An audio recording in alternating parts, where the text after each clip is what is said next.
Hello everybody, मेरा नाम प्रवीण है and I welcome you at free online coaching and Bhabua study centre. Guys, इस video lecture में मैं आपके साथ एससी वर्मा का मैग्नेटिक फील्ड चैप्टर से एक्सरसाइज का क्वेश्चन नंबर 55 डिस्कस करूंगा। क्वेश्चन क्या है? A rectangular loop of side 20 centimetre and 10 centimetre carries a current of 5 ampere. A uniform magnetic field of magnitude 0.2 Tesla exists parallel to the longer side of the loop. What is the force acting on the loop? What is the torque acting on the loop? Guys, इस question को थोड़ा समझ लेते हैं। इसी type of question हमने I think question number 53 में भी डिस्कस किया था। तो देखो, एक रेक्टेंगुलर लूप है। एक मैं रेक्टेंगुलर लूप ले लेता हूं दिस, और इसका जो साइड्स है ये 20 सेंटीमीटर है, दिस इज 10 सेंटीमीटर। ओके, और इसमें कितना करंट फ्लो कर रहा है? तो 5 एम्पियर का करंट है। और uniform magnetic field of magnitude 0.2 tesla exist parallel to the longer side of the loop. तो इस पे और मैग्नेटिक फील्ड है, पूरे स्पेस में जो मैग्नेटिक फील्ड है वो लॉन्गर साइड कैसे पैरेलल है, इस तरीके से। तो फर्स्ट क्वेश्चन क्या है? What is the net force acting on the loop? Okay, so guys देखो, इसमें जो करंट है, अगर मैं एक चीज मैं बोलूं कि charge current carrying conductor magnetic field में है तो इस पे फोर्स लगता है। वो फोर्स क्या होता है? बेसिकली वो होता है I D L cross B. Okay, so guys देखो, ये जो सेक्शन है, ये जो आपका मतलब जो रेक्टेंगुलर लूप है, ये जो लूप का सेक्शन है, इसमें जो करंट है आईडीएल, अगर आप मैं आईडीएल की वैल्यू देखूं, आईडीएल एंड जो मैग्नेटिक फील्ड है, ये दोनों क्या एक दूसरे के पैरेलल में है। एक दूसरे क्या है? पैरेलल में। तो what is the angle between them? Angle between them zero हो जाएगा, और इनका जो क्रॉस प्रोडक्ट होगा गाइस वो होगा जीरो। ओके, तो आप देखोगे ये जो पार्ट है, ये जो सेक्शन है लूप का, उस पे नेट, उस पे फोर्स क्या होगा? इस पे F इजिकल टू जीरो आएगा। सिमिलरली इस पे भी फोर्स क्या आएगा? जीरो। इस पे भी फोर्स क्या आएगा? जीरो। ओके गाइस, आप अब देखो इस पार्ट में देखोगे, ये वाला जो पार्ट है, तो देखो इस वाले पार्ट में जो करंट जाएगा वो इधर जाएगा, और मैग्नेटिक फील्ड किधर है? इस डायरेक्शन में है। तो गाइस देखो, इनके बीच मतलब यहां पर जो एंगल है, basically this angle is 90 degree. तो इसमें जो फोर्स होगा उसकी वैल्यू मतलब उसका मैग्नीट्यूड जीरो नहीं होगा, फोर्स लगेगा। और किस डायरेक्शन में लगेगा, ये डायरेक्शन पता करने के लिए मैं क्या यूज करूंगा? Right hand rule. क्या यूज करना है? Right hand rule. ओके, और राइट हैंड रूल के हिसाब से क्या होगा कि जो जिस डायरेक्शन में मैग्नेटिक फील्ड है वो उस डायरेक्शन में आप चारों फिंगर अपने राइट हैंड का क्या कीजिए। ओके, ये हमारे चारों फिंगर हो गए, चार फिंगर।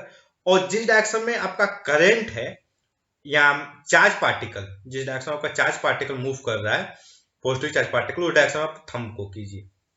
ओके गाइज, तो आपका जो पाम आएगा, पाम के परपेंडिकुलर में नॉर्मल में जो डायरेक्शन होगा वो बेसिकली क्या होगा? उस डायरेक्शन में फोर्स लगेगा। सो गाइज, आप इस केस में देखोगे तो आपका जो पाम का जो डायरेक्शन है वो into the page of paper होगा, मतलब वर्टिकली डाउनवर्ड होगा। मतलब इस पे जो फोर्स लगेंगे बेसिकली इस डायरेक्शन में लगेंगे, वर्टिकली डाउनवर्ड, ऐसे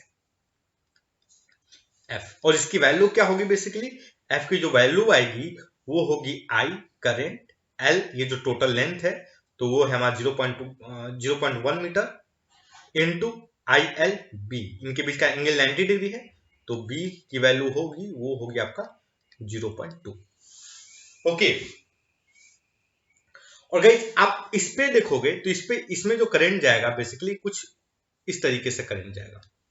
ओके, मैग्नेटिक फील्ड किधर है? मैग्नेटिक फील्ड इस डायरेक्शन में है। ओके, तो देखो अगर मैं इस पर राइट हैंड थंब रूल लगाऊं तो जो हम अपना फिंगर, जो चार फिंगर है राइट हैंड के, वो इधर रखूं और थंब को मैं इस तरीके से रखूं। सो आप देखोगे जो आपका पाम होगा, बेसिकली जो पाम होगा, पाम आपका वर्टिक, पाम पे जो नॉर्मल वेक्टर जब डालोगे तो वर्टिकली अपवर्ड आएगा। तो इस पे जो फोर्स लगेगा ये जो एज है, इस एज पे ये जो साइड है, एज आप जो भी बोलना चाहो, इस पे जो फोर्स लगेगा, that force will be vertically upward. और इसका भी मैग्नीट्यूड क्या होगा आप देखोगे तो इतना ही होगा, 5 इंटू लेंथ 0.1, इनके बीच का एंगल, दिस एंगल, ये जो करंट और मैग्नेटिक फील्ड का बीच का एंगल है 90 डिग्री, इंटू 5 और magnitude of magnetic field 0.2। Okay okay, तो देखो फर्स्ट क्वेश्चन क्या है, what is the force acting on the loop. तो देखो इस साइड पे जीरो फोर्स, इस साइड पे जीरो, यहां पर क्या लग रहा है एफ वर्टिकली डाउनवर्ड, यहां पर क्या लग रहा है आपका F vertically upward. So net force on the loop क्या होगा, इज इक्वल टू जीरो। अब क्वेश्चन पूछ रहा है what is the torque acting on the loop. तो गाइस देखो टॉर्क देखोगे तो टॉर्क के लिए हम मतलब जो हमारा जो कॉन्सेप्ट है, लाइक हम मैग्नेटिक मोमेंट के बेसिस पे जो हम निकालते हैं उस बेसिस पे भी कर सकते हैं। अदरवाइज इस केस में हम सिंपल तरीके से क्या कर सकते हैं कि देखो ये जो सेंटर के अबाउट में टॉर्क निकाल दें, क्योंकि नेट टॉर्क तो लगेगा इस पे। ओके, अगर मैं सेंटर के अबाउट में टॉर्क निकाल रहा हूं गाइस, आप ध्यान से देखोगे तो ये बेसिकली क्या होगा, ये लेंथ देखोगे तो अगर ये L है मतलब ये देखोगे 0.1 होगा। ओके, और जो अब इसमें जो सेंस होगा ये कैसे, एंटी क्लॉकवाइज। अब इस पॉइंट के अबाउट में इस फोर्स के कारण जो टॉर्क निकालोगे, मतलब जो वर्टिकली डाउनवर्ड है, इसके कारण जो टॉर्क निकालोगे तो आप देखोगे यह भी क्या होगा, anti clockwise.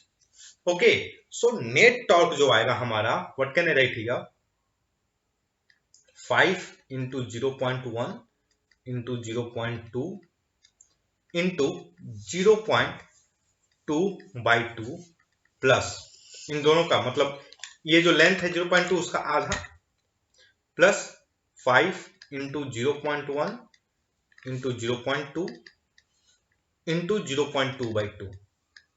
Okay, so guys जो नेट टॉर्क आएगा इसको मैं ऐड कर दूं, what can I write here, 5 into 0.1 into 0.2 into 0.2। Okay, तो ये ध्यान से देखो, this is the magnetic moment और ये क्या है, ये हमारा मैग्नेटिक फील्ड है। तो चलो अगर मैं इसको सॉल्व करूं, what I get here 5.1 0.2 to 0.2। so net torque will be 0.02 newton metre. Okay, check करते हैं वर्मा जी ने आंसर क्या दिया है। ये कौन सा क्वेश्चन नंबर है, question number 55, question number 55। Okay, तो क्वेश्चन नंबर 55 का 0.02 न्यूटन मीटर। ओके, और क्या दिया है, और क्या पूछा है, हाँ ओके, डायरेक्शन बता दो। तो देखो जो इसका जो डायरेक्शन होगा तो ये होगा parallel to shorter side. Okay, जो टॉर्क आएगा वो इसके अबाउट में मतलब इसको रोटेट करवाएगा। ओके, ये इसके अबाउट में इसको रोटेट करवाएगा। ओके, तो parallel to shorter side. That's all guys. I hope कि ये जो वीडियो लेक्चर है ये आपके स्टडी में हेल्पफुल होगा। And guys if you like my video then don't forget to subscribe my YouTube channel free online coaching and Bhagwan study centre. Thank you for watching, have a nice day.